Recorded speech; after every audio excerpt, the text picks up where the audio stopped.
Always alerting, always tracking.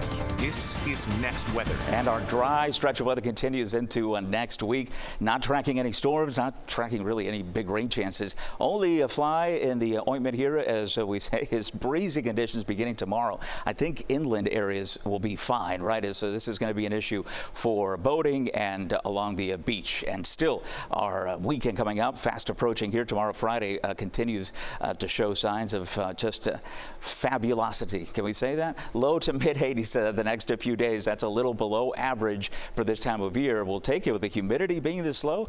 It's going to be a great stretch. We got to soak this in the next few weeks. Our wet season begins May 15th, so we're now under a month.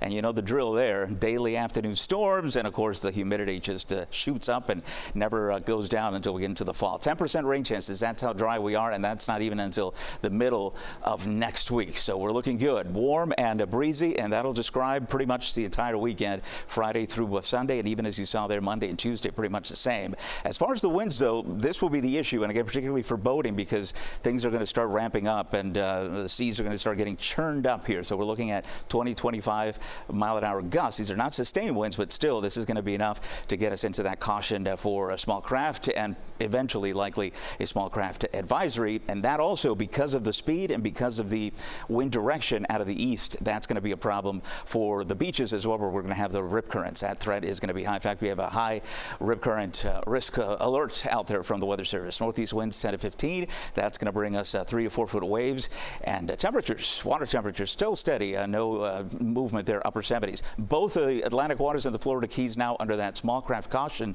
We've moved to choppy conditions now for both areas here, and well, we're looking at seas anywhere from 3 to as high as 5 feet. Here comes the eastern forecast for Sunday. No change there. It's going to be a dry start, a dry middle, and a dry finish. Looking good, a little breezy, but with a mix of sun and clouds, that would be about it. And your next weather 7-day forecast will show just that through the weekend, and coming up right into Earth Day on Tuesday. By then, we'll start getting a little bit more moisture coming in out of the east, and so I think that'll result in very low, but some rain chances by next Wednesday and heading into Thursday as well.